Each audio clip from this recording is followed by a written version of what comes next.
खुश रहिए बेटा, प्रसन्न रहिए, मस्त रहिए, खुश स्वस्थ रहिए। आप कैसे हैं?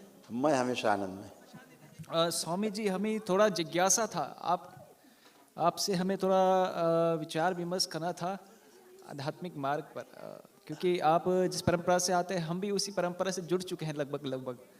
तो हमारा जो विषय ये था कि जो साधना का उच्चतम स्तर है, अर्थात एक बिंदु धारण होता है, बिंदु धारण होता है, उसके पश्चात जो बिंदु धारण होता है उसके पश्चात मुक्ति होता है या फिर पुनः आवागमन होता है? मुक्ति इतनी आसान नहीं है। मुक्ति पथ पे चल पाते हैं, है ना। मुक्ति के लिए तो जिधर से हम टूट के आए हैं वो अलग अलग आयाम हैं। हाँ। उसमें एक आयाम ये पृथ्वी भी है, सृष्टि भी है, ब्रह्मांड भी है। इसके बाद दूसरा आयाम है, फिर तीसरा आयाम है। सब तोड़ते हुए कई हजार वर्षों का हाँ। की यात्रा है मुक्ति की। हाँ, बिंदु धारण। साधारण रूप से अभी ये कह सकते हैं कि जन्म मरण के बंधन से मुक्ति हो जाती है, जो पहली सीढ़ी है। हाँ। हाँ, बिना जन्म मरण के बंधन से मुक्ति हुए आगे की गति, आगे की यात्रा मुक्ति की नहीं होती। मुक्ति तो कई प्रकार की है, लेकिन अगर मुक्ति की बात करें जिसके लिए हम सोच के करते हैं मोक्ष, तो इस संसार में जिसे मर्त्य लोक हम कह रहे हैं, यहाँ पर मोक्ष का अर्थ है दुखों से मुक्ति। दुखों से मुक्ति मतलब प्रश्न से मुक्ति। हाँ। प्रश्नों से मुक्ति हो जाए, दुखों से मुक्ति हो जाए, समस्या से मुक्ति हो जाए तो उसे समाधान बोलते हैं। समाधानित व्यक्ति अर्थात जो समाधि प्राप्त है, जो समाधि प्राप्त व्यक्ति है वो इच्छा विचार आशाओं से मुक्त है। और ऐसा व्यक्ति जो इच्छा विचार आशाओं से मुक्त है वो समाधानित है और समाधि प्राप्त है, वो समाधिस्थ है। लेकिन यात्रा यहाँ ये पड़ाव है, यात्रा का लक्ष्य नहीं है। हाँ, ये पड़ाव है, ये पड़ाव ये लक्ष्य है। नहीं है। हाँ, समाधिस्थ होना एक पड़ाव है। और उस पड़ाव को पार करना ऐसा कई बार करना पड़ेगा। तमाम पड़ाव आएंगे, इस शरीर यात्रा के दौरान भी आएंगे, जब शरीर नहीं रहेगा उसके बाद भी यात्रा जारी रहती है। हाँ? सूक्ष्म स्थूल। हाँ, सूक्ष्म स्थूल में, उसके बाद फिर एकदम सूक्ष्म में, फिर एकदम कारण में, महाकारण, महाकारण में, ऐसे यात्रा। हाँ, दीर्घ समय तक उल्टा नाम जपत जग जाना, वाल्मीकि भय ब्रह्म समाना। उल्टा चलना है, धारा के विपरीत, उल्टा। राधा, हाँ, राधा। जैसे कि आज आपने बताया राधा और राधा, धारा। धारा का उल्टा है। जो धारा बह रही है ना, वो धारा के विपरीत तैरना है ना। हाँ। ऐसा हमारे देश में बड़े बड़े संत हुए, दिशा दी समाज को।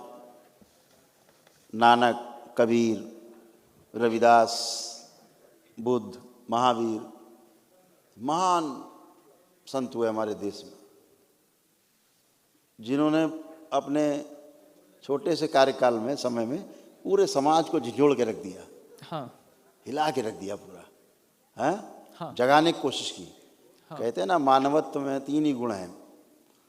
पहला कि सोते हुए को जगाना। हाँ। अभी तो सो रहे हैं, पता ही नहीं, शरीर के रूप में ही जी रहे हैं अभी। हाँ।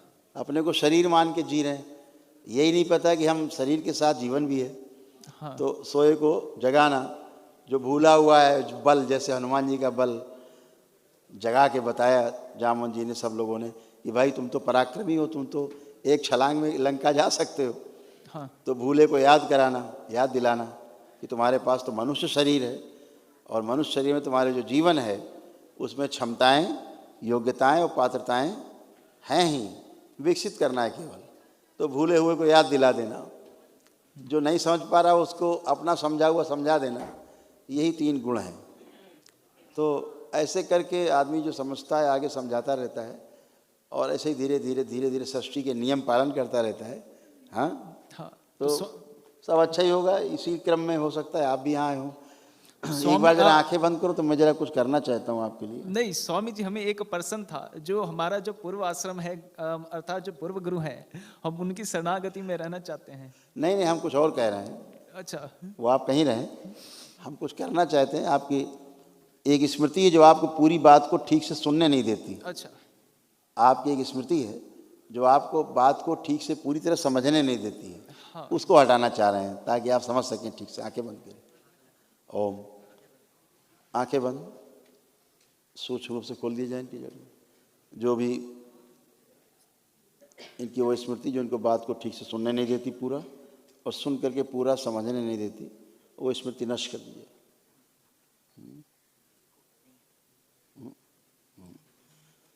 शिव प्रहार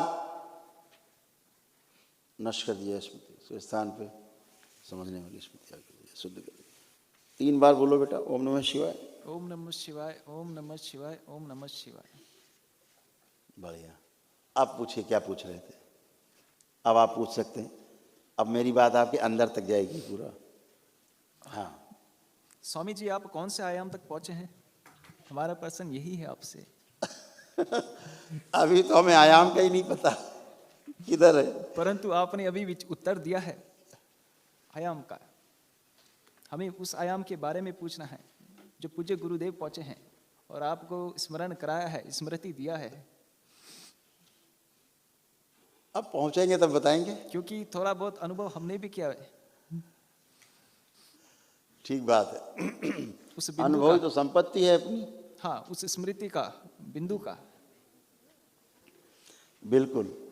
तो हमें आपसे यही पूछना था। हाँ। कि आप कौन से आयाम पर पहुंचे हैं? हर चीज के पीछे एक प्रयोजन होता है। हाँ, प्रयोजन।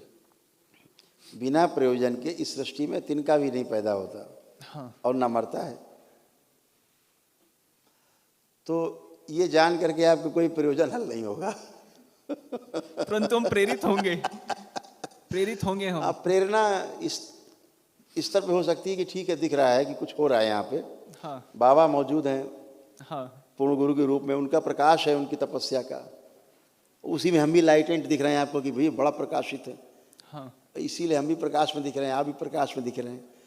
तो बाबा की जो लाइट है ना, वो उसी में सब प्रकाशित है। हाँ, उन्हीं का। उन्हें हम कह सकते हैं कि महाकारण जगत में है। हाँ। हम उन्हें कह सकते हैं। हाँ, पूज्य गुरु जी हैं। है ना, तभी तो हम लोग मजे ले रहे हैं। हाँ, तभी तो उनका जो एक प्रकार का संपत्ति था, हाँ। उसका उपयोग कर पा तो रहे हैं। ऐसे हो जाता है, हम बताते हैं भ्रम क्यों होता है हमको देख के।